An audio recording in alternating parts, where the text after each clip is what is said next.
Hello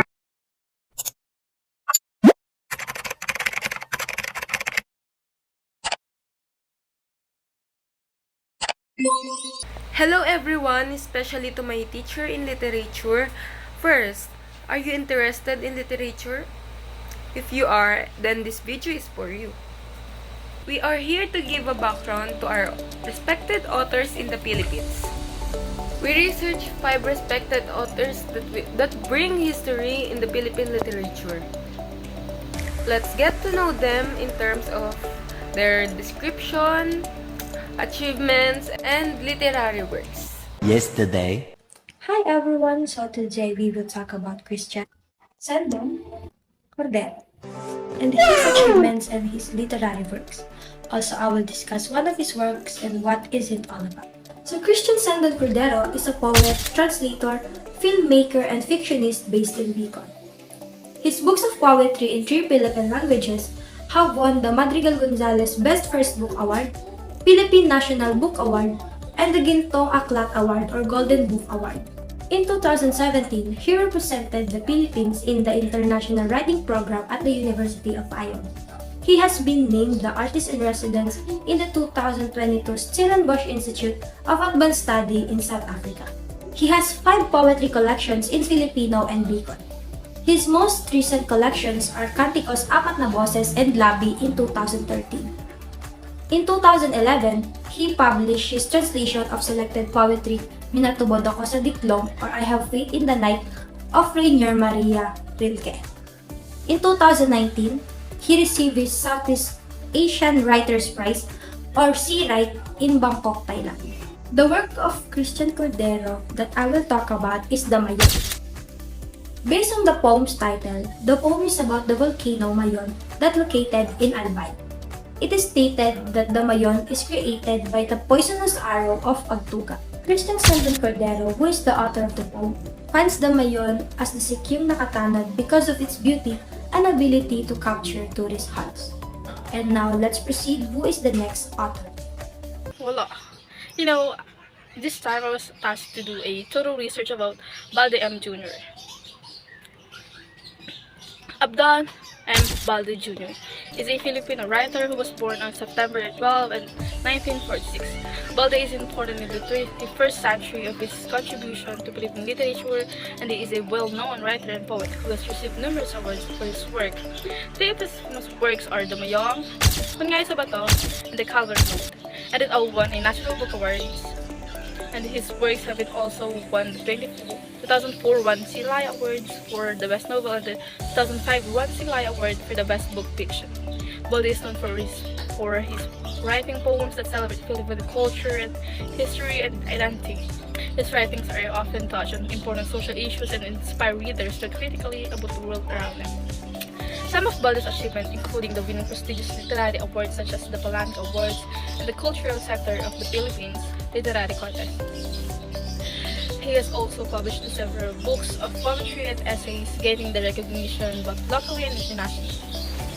Balde's works have been translated into various languages and have been featured in anthologies and literary journals around the world.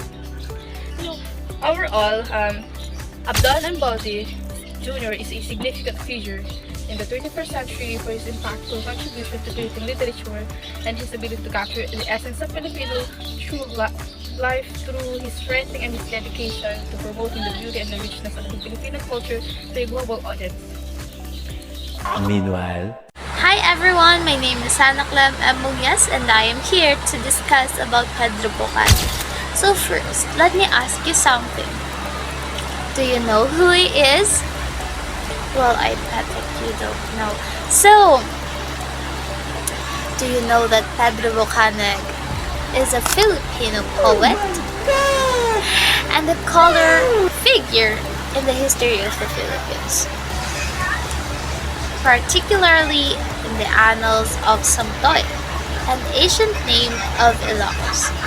Many aspects of Bocaneg's life are obscured by legendary myths, so that it is quite difficult to dissociate the history of Bocaneg and the legendary Bocaneg. So next, let us talk about his achievement. Bucanag is acknowledged as the author of one of the Philippine great epics entitled Biag Nilang Ang.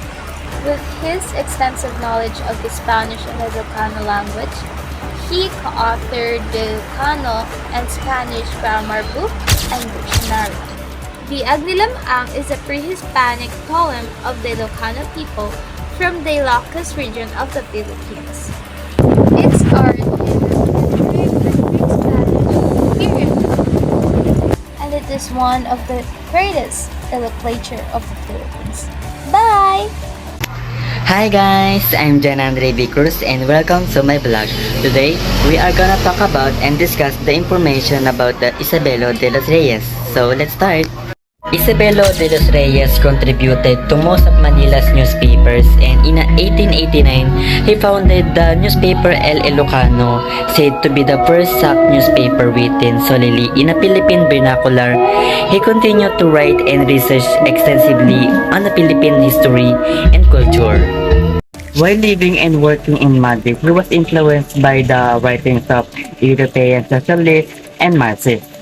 Returning to the Philippines in 1901, De Los Reyes founded the first labor union federation in the country in 1901. Reyes, also known as Don Belong, was a prominent Filipino patriot, politician, writer, journalist, and labor activities in the 19th and 20th centuries.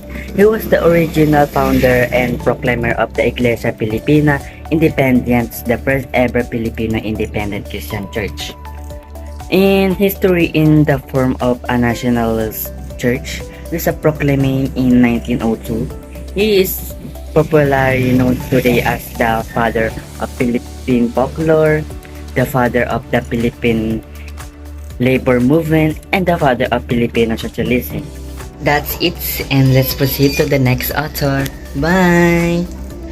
346 minutes later. So, hi everyone in the B2 and the B3. It's me, Maureen. So, I will start to discussing the last author, which is Juan Crisostomo Soto.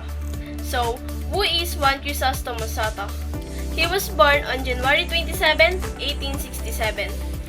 He was a poet, author, dramatist, and journalist, and also a newspaperman. He was also known as Crisot, the father of Pampanga literature. He was born on Santa Ines, Bacolor, Pampanga.